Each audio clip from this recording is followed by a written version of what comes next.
My daughter called me a broke loser online after I refused to give her $175,000 for her wedding. So, I cut off all support and contact. But the best part was yet to come because what her fiancé did next left her shook and forced her to break the engagement, and now she wants her broke loser daddy to come back.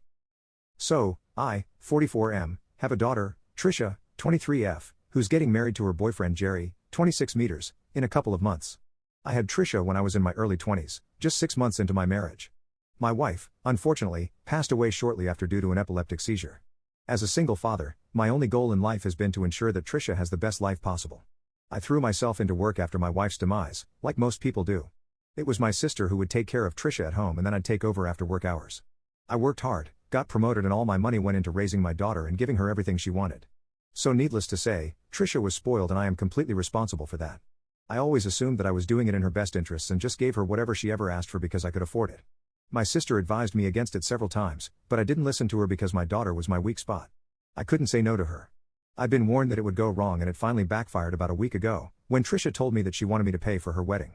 She wanted an extremely fancy wedding and her budget sat at somewhere around $175,000. There were a lot of guests, some people whom she didn't even know that well, but she wanted to invite them, several different kinds of food, and an exorbitantly priced venue. Not just that, but she wanted me to pay for a custom-made designer wedding gown and all her jewelry, as well as her bridesmaids. Now I'm not a miser and I'm a pretty well-off man, but $175,000 was a bit too much, even for me. I have my own business now, but spending that sort of money on a wedding would wreak havoc on my finances. So with a heavy heart, I had to inform Trisha that I could not afford to pay for a wedding like that and she had to downscale or at least contribute to it herself. She seemed disappointed and asked me if I didn't have a wedding fund set aside for her, and I did, but that was just $75,000. For starters, I didn't expect her to believe that I'd pay for the entire wedding. The most I thought she'd ask me to pay for would be maybe the venue or the catering or maybe both, but not all the expenses. And secondly, I didn't expect her to get married so early, so I didn't have enough time to save for her wedding either. Besides, she and Jerry had only been together for a year and they could wait for a while before they got married, and until then, I could put some more money together, or maybe they could also get better jobs and contribute to the wedding costs themselves. I explained all of this to her, but she didn't seem to understand and only threw a fit, then left my house angrily. She was mad at me because I'd said that I couldn't afford the wedding, but she knew that I could. I just didn't want to spend that amount of money on something like a wedding. She accused me of being selfish and said that I wouldn't think twice if this was some business deal. I didn't know how to explain to her that those were two entirely different things, so I let that go. I felt bad about it and decided after a while that I was going to take out a personal loan so that I'd be able to pay for her wedding, and spoke to one of my banker friends immediately about it. I could always just repay it gradually over time, so I didn't think it was a big deal. She didn't talk to me for the next 2 days and I decided that I'd only reach out to her once I'd finalized the loan. However, she made a scathing Facebook post on the third day and referred to me as a broke loser in it. She accused me of being selfish and only focusing on my work, never being there for her as a kid, and even implied that her mother probably passed away because of my negligence, which was a really nasty thing to say. Then she said that I was a selfish workaholic who couldn't think of anything, apart from myself and my business, but in spite of that, I was still somehow a broke loser. It was a slap on the face and I blocked her immediately after that post. I didn't even touch my phone or log into any of my social media for a couple of hours after that. I was completely MIA, so my sister decided to pay me a visit out of concern, and when she came by, I ended up breaking down in front of her. The things that Trisha had said cut deep and I was pretty depressed for that day, and also the next couple of days. I didn't speak to anybody outside of work and could barely even bring myself to get out of bed for the next couple of days, so my sister stayed with me and took care of me. She'd also spoken to Trisha and made her take that post down, but it didn't matter anymore because now I knew exactly what my daughter thought of me, and it broke my heart. I couldn't think of a single thing that I wanted to say to her, so I just didn't speak to her, and I only unblocked her yesterday, when I was finally feeling a little better. My sister had already given Trisha an earful, but I couldn't let this go until I spoke to her myself. I'd already canceled the loan and this is going to be terrible, but I really wanted to hurt my daughter emotionally because she'd done the same to me. I know that she's my daughter and I shouldn't say or feel things like this, but I just really wanted her to know how I felt, and I wanted her to feel what I felt, to be more precise. So I unblocked her and decided to wait for her to call. And she finally did call me last evening. She started by apologizing and told me that she was just really angry and ended up saying a lot of things that she didn't mean because she was disappointed that she couldn't have the wedding of her dreams. Even while she was apologizing, she didn't sound very genuine or apologetic. She just sounded annoyed, and I felt more agitated when I heard her speaking in that tone. So I stopped her apology then and there and told her what I'd been planning to do with the loan and the surprise that I'd been keeping from her. She sounded thrilled for a moment until I told her that I'd canceled it after her post and now I wouldn't be covering any of the wedding expenses. So she could find a way to pay for it herself since she was so independent and I was so selfish. She was about to say something, but I continued and told her that since I was so selfish, I wanted her to repay me for everything that I spent on her after she turned 18. It wasn't fair of me to ask that of her and I didn't want any of the money back. But I just wanted her to feel bad about herself. So I told her that I wanted every single dime back, and it was quite a lot of money. Her college tuition and accommodation had all been paid for by me since she didn't want to live on campus and wanted her own apartment. She also used to go shopping quite frequently with her friends and would often treat them to expensive trips because she knew that I'd pay for it all. She was spoiled rotten and she took advantage of it. So I told her to pay me back for all of it and then we'd never have to speak to each other again. She wouldn't have to keep in touch with a broke loser like her dad, and I wouldn't have to ever speak to a nasty, spoiled, and ill-mannered brat like her, and it'd be great for both of us. By the time I got to that last part, I was practically screaming into the phone because I was so enraged. And all the feelings that I'd been suppressing for the past couple of days just bubbled up to the surface and I couldn't hold it back anymore. So once I was done yelling at her, I disconnected the call and laid back on the couch, trying to calm myself down. My sister had come out of the kitchen when she heard me yelling and she'd overheard me telling Trisha to pay me back. She didn't say anything in the immediate aftermath, but I could tell that she had a lot of opinions about what happened. So she waited until the evening and brought it up at dinner. She told me that I was equally responsible for the way that Trisha turned out because I was the one who spoiled her. Now, I couldn't just blame it all on her because she didn't raise herself. I did this. She believes that it was unfair of me to be so hard on her, despite whatever she'd said. She thinks that the right thing for me to do would have been just to cut her off until she apologized to me genuinely and not just for the sake of it. She knew that this apology came just because Trisha was facing a lot of backlash from our relatives and probably some of her sensible friends as well. Because whatever she'd said was really below the belt and unfair to me. But the way I reacted to it was equally ridiculous and I shouldn't have let anger get the better of me because, at the end of the day, I was the one who raised her and created this person. She went on to remind me of all the times that Trisha had been horrible to other people, be it our relatives or her friends, and said that I'd never, ever had much to say against her at the time only because it wasn't happening to me. I'd maybe just scold her just a little but there were never any real consequences, simply because I believed that she'd grow out of it. But now that Trisha was finally targeting me and I was the one at the receiving end of her cruelty, I could finally see the person that I'd created and now there was nobody left to blame but myself. Apparently, I'd still had a chance to make things right by letting her come to her senses on her own. But instead, I acted like a child and did the same thing that Trisha would have done in my place. I was vindictive and unnecessarily cruel, which put me in the same position as her. So now she's going to be even more pissed at me and is never going to realize that she did something wrong. And I would have done a lot better if I'd just given her the silent treatment because that way, at least I wouldn't have this on my conscience. I didn't agree with my sister at the time and left dinner angrily, without finishing my food. We haven't spoken since last night but now that I think of it with a cooler head, I guess I can see where she's coming from. I also realized that I was behaving the same way as Trisha had and that wasn't a great example to set for my daughter. But at the same time, I don't think this exactly is my fault. Trisha is an adult and is free to make her own decisions. I didn't teach them to act this way, I just didn't teach her not to. Either. I'm just confused about whether I'm the one at fault here or not. So Ida for allegedly spoiling my daughter? Update 1, Hi, everybody. I realized my mistake and I have apologized to my sister, especially since she's the only person looking out for me right now and I can't afford to have her turn her back on me. Also, because she's right and I guess I just didn't want to admit it because then I'd have to acknowledge my own failure as a father. I guess I never really took it seriously when Trisha would act out and be horrible to other people because I didn't want to reprimand her. I was a little too soft on her and now that's backfired on me because she's just a straight up bad person. I haven't spoken to her since that phone call and neither has she tried to reach out to me. I guess that's how it's going to be for a while now because what she said was incredibly disrespectful and hurtful so I'm definitely not going to talk to her unless she apologizes to me. Sincerely and honestly, I don't see us ever reconciling in the future. Update 2, my sister believes that this should have been my approach right from the beginning, as soon as she made that post. And I agree because that phone call didn't make me any better. If anything, it just made me realize that I'd failed as a father. I wanted to raise a daughter who would never have to feel bad about not having a mother. And maybe that's why I went a little overboard in trying to spoil her and making sure that she had everything that she wanted. I was overcompensating and in doing so, I guess I fell kind of behind in actually being a father and disciplining her when I needed to.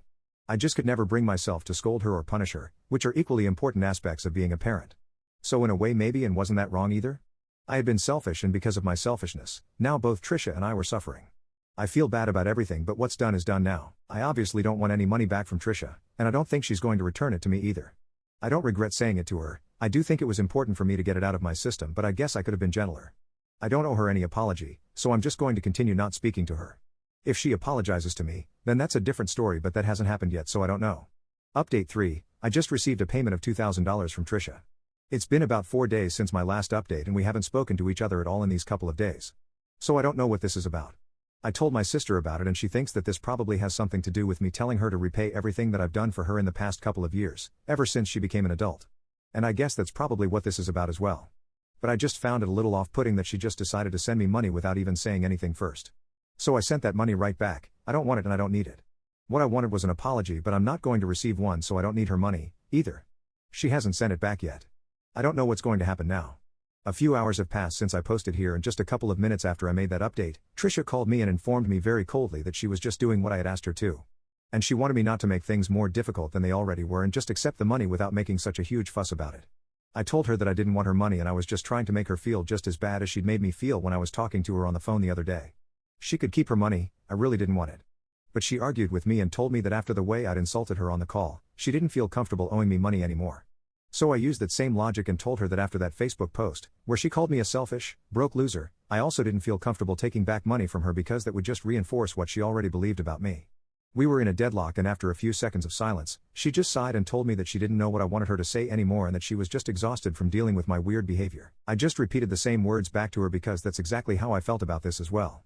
And once again we were silent for a couple of more seconds. After which Trisha told me that she was ready to talk to me if I wanted to have a genuine discussion about our problems.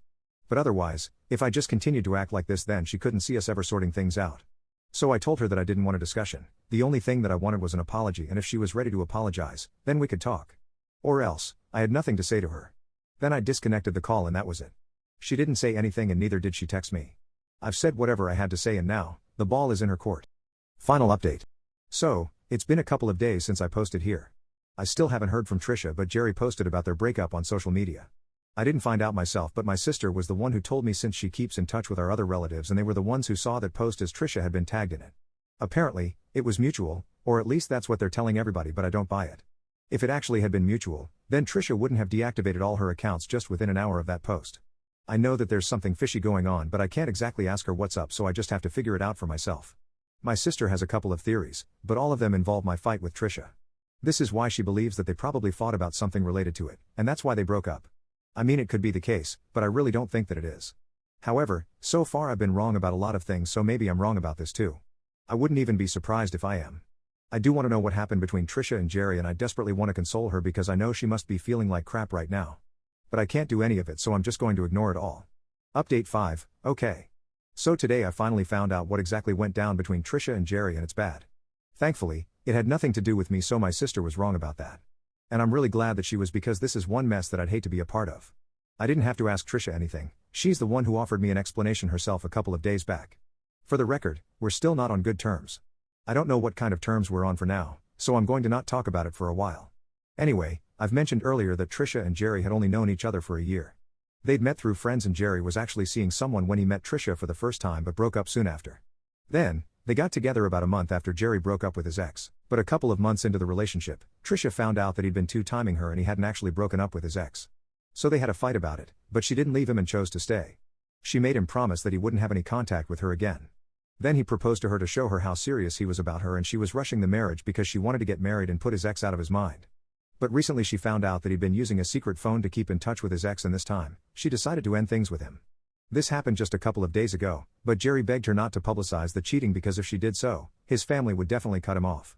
He was desperate and so she promised him that she wouldn't talk about it publicly, which is why they put out a statement saying that they were parting ways mutually without revealing the real reason for their breakup.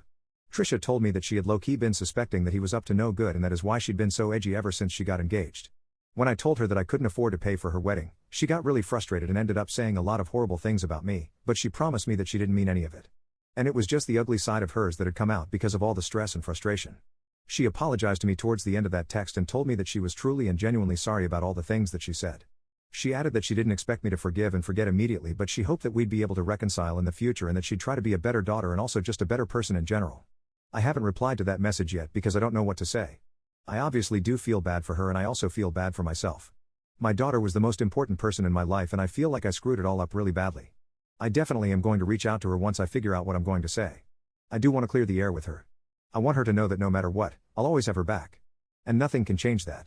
Update 6, hi, so it's been quite a while since I even opened Reddit but I am finally back now and with great news. Trisha and I have managed to reconcile and it's going well so far. She apologized to me for everything and I forgave her because she was already so miserable. It'd be wrong to add on to it.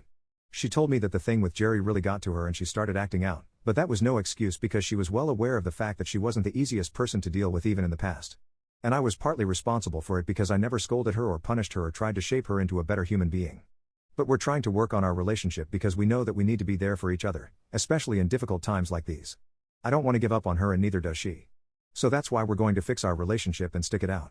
Now coming to Jerry, I suggested that she post the truth about what happened anyway. He'd also promised her that he was going to stay loyal to her, but he didn't. So she didn't need to show him any kindness and honor her own promise either. That guy needed to be taught a lesson and so, On my insistence, Trisha did post the truth. The two of them ended up getting into a very nasty online fight, but it just showed his true character. Because Trisha was not in the wrong here and most people were on her side. Apart from a few girls who just didn't like her and needed an excuse to talk badly about her. She told me that she was glad that I insisted that she speak up and tell everybody the truth because Jerry needed to be taken down, and I'm happy that she did it. So for now, we're working on rebuilding our relationship, and I won't say that it's all great right now. We're still in the initial stages, but hopefully, we'll have a healthy father-daughter bond soon. She's also going to therapy and trying to make herself a better human being, as my God knows that both of us needed this. We don't know what the future holds, but we do know that we're always going to try our best and make it through.